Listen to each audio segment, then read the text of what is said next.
Bismillah ar-Rahman ar-Rahim, alhamdulillah, wassalatu wassalam ala rasulillahi, amma ba'du. Welcome to another episode of the Sunnah, the Better, and I'm your host and brother, Abu Usamah al-Dhahabi. Assalamu alaikum wa rahmatullahi wa barakatuh. Today, inshallah ta'ala, we're going to deal with the Sunnah of seeking good. The Sunnah of seeking good. Al-Istikhara, seeking good. We all, as human beings, have issues that we have to decide in our lives to determine whether or not we should do a particular thing or we should not do a particular thing. And as a rahmah unto us, Allah subhanahu wa ta'ala has sent His Prophet and His Messenger sallallahu alaihi wasallam with the religion of al-Islam that has in it guidance. And He showed us the way of seeking the khair, the guidance in terms of our decision making. There are a lot of issues that we need to know concerning this issue of al-istikhara. The first thing is that al-istikhara is an actual salat that we should pray, and it is a specific dua that we're going to come to, inshallah. But many people, as it relates to al-istikhara, they may not even know about its significance, or they may not really act upon its significance. The companions, may Allah be pleased with all of them, they used to make al-istikhara for issues as mundane as purchasing salt or sugar, for issues that are as insignificant as purchasing the shoestrings for their shoes. So if one of them, may Allah be pleased with all of them, will make istikhara on such insignificant issues, then what do you think should and was the case as it relates to major issues? Getting married, getting divorced, moving from one place into another home. These are major issues that are going to impact upon the quality of one's life. And therefore, we should try our best to learn this al-istikhara and to implement it as much as possible. There are Muslims who are watching right now who never ever performed al-istikhara. They make serious decisions to get married, and they never performed al-istikhara, seeking the khair, the good, being guided to the right decision. It connects the slave with Allah Ta'ala, and it makes him in a position of servitude, where he knows that he is the abd, and Allah Ta'ala is the ilah, who is qadir, over everything, capable, all knowledgeable. So everything about al-istikhara, it reeks of at-tawheed, and it reeks of at-tawakkul, totally and absolutely relying on Allah, the Lord of all the worlds. Another issue that's important as it relates to al-istikhara is that in the times of al-jahiliyyah, the pre-Islamic times, they used to practice a form of istikhara, but their istikhara had in it shirk. They would make what is known as a tiyara. A tiyara is the process in which a person would say, if I see a bird, it's a good sign, it's a good omen. And then as a result of that, subsequently, he would do the thing that was in his mind. He would travel, he would get married, he would invest because he saw a bird. If he saw a black bird or if he saw a crow, then he would take that as an evil omen and he wouldn't do that particular thing. If the bird flew to the right, it was positive in his eyes. If it flew to the left, it was negative in his eyes. Allah subhanahu wa ta'ala's Prophet sallallahu alaihi wasallam said, at-tiyaratu min ash-shirk, that this seeking omens and believing in this is shirk. It's tantamount to making shirk billah. And the question that I present to many Muslims who fall into this after the times of al-jahiliyyah and after the good of al-Islam has come is the question of the Quran. And a rhetorical question that Allah put to Bani Israel. أَتَسْتَبْدِلُونَ الَّذِي هُوَ أَدْنَى بِالَّذِي هُوَ خَيْرٌ. Do you insist on and do you choose to replace that which is better for that which is worse? Al-istikhara of Allah Azza wa Jal, one of the most important issues connected to the chapter and the bab of at-tawheed. You leave that and you go to performing shirk and committing shirk with Allah Azza wa Jal.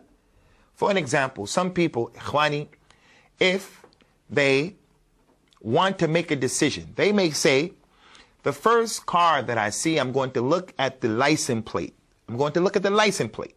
If the number ends in an even number, I'll do it. It's a positive sign. If it ends in a negative number, it's a negative sign. So he won't do what he was planning on doing. This is a tira, is a form of a tira. Another example of it, and there are many, those people want to make a decision, so they just go to the Quran for an example, and the Quran is the kalam of Allah, and it guides to the haqq, no doubt about that. But practicing a tira with the Quran is not permissible. People practice magic with the Quran, black and white magic, and both of them are haram. And people practice a tira with the Quran. And the person comes and he says, I'm going to just randomly open up the Quran and I'm going to seek an answer to my dilemma in the Quran. So he opens up an ayat and it has something to do with some issue of the Quran, and based upon that he forms his own interpretation. He says, this is a sign from Allah Azza wa Jal. This type of istikhara and seeking khair is not from what the Prophet was upon, sallallahu alayhi wa ala alihi wa sallam. So do not replace that which is better for that which is lower, that which is halal for that which is haram, that which is khair for that which is shar, that which is nur and huda, hidayah, with that which is dalala. Another issue about the istikhara is that before a person even makes the istikhara, he's advised to make what is known as al-mushawara. Al-mushawara. That he should take the shura, consultation, mutual consultation.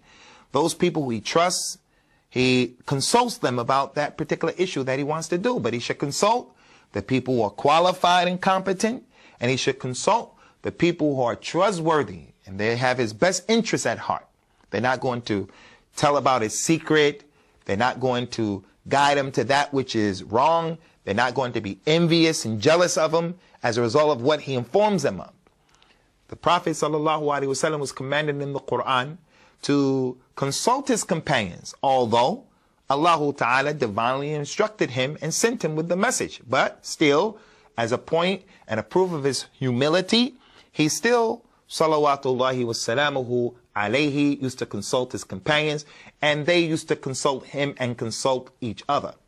And Allah Ta'ala mentioned in the Quran, and he ordered him, وَشَاوِرْهُمْ فِي الْأَمْرِ. Seek their consultation in whatever issue you want to seek the consultation in. An issue where the Quran had not been revealed, he would seek their consultation. And he would always ask Abu Bakr and Umar radiallahu anhu, what's your opinion about this? What's your opinion about that? Concerning the affairs of the state, the affairs of the Muslim community. This is something that was quite well known during his time. He even used to consult his women, sallallahu alayhi wa sallam, wa radiyallahu anhum. He consulted Ali, he consulted Zayd ibn Usamah ibn Zayd radiyallahu anhuma, in the issue of the false accusation that the hypocrites made against our mother Aisha radiyallahu anha. He asked Usamah and he asked Ali, what do you two think? And they both gave him their opinion. So the point is that you should consult people. Al-mushawara first, and then al-istikhara second. Allah subhanahu wa ta'ala has mentioned in the Quran, وَأَمْرُهُمْ شُورَى بَيْنَهُمْ, in describing the believers, the Muslims. وَأَمْرُهُمْ شُورَى بَيْنَهُمْ. Their affairs are carried out by mutual consultation. By mutual consultation. So before you make the istikhara, it's highly recommended that you ask people, you ask your mother, you ask your father. You're going to invest in a property. Go to the people who know what they're talking about and you ask them, should you or shouldn't you, and what are some of the factors and the variables that need to be considered. As for the istikhara and its importance, Jabir ibn Abdullah, may Allah be pleased with him as well as his father. Jabir was one of the 7 companions that narrated the majority of the hadith, and his father was a Muslim as well. May Allah be pleased with all of the companions. He said, كان رسول الله صلى الله عليه وسلم يعلمنا الاستخارة في الأمور كلها كالسورة من القرآن.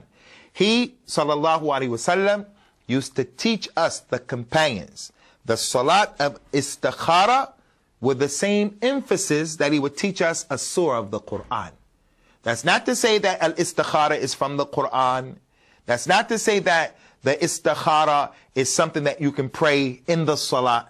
But it goes to show the emphasis that the Prophet used to put upon al-istikhara sallallahu alayhi wa ala alihi wa sallam. Who, in his right mind as a Muslim, would deny on a daily basis, if you were to make istikhara, you would not be falling short of the mark, because every single day we're doing things that al-istikhara is something we need to do. You want to travel from Birmingham to London, al-istikhara. You want to purchase a particular product, al-istikhara. You want to go to a particular place, al-istikhara. So he used to put a lot of emphasis on it, and he would teach them al-istikhara with the same emphasis that he would put on teaching them a surah or a chapter of the Quran. This was not something that was exclusive to al-istikhara. He sallallahu alaihi wasallam also used to teach them al-haja, salatul haja, or in which he used to say, in alhamdulillah nahmaduhu wa nasta'inuhu wa nastaghfiruhu. The statement that he used to say before he used to do the khutbah. He used to say this, and he used to teach it to the companions with the same emphasis that he would teach them the Quran. So it goes to show that we shouldn't just leave it to the khutaba and the mudarrisin and the ulama and those people who are teaching the people from the teachers. It's just not for them to learn this. You should take the time out, inshallah, at some point to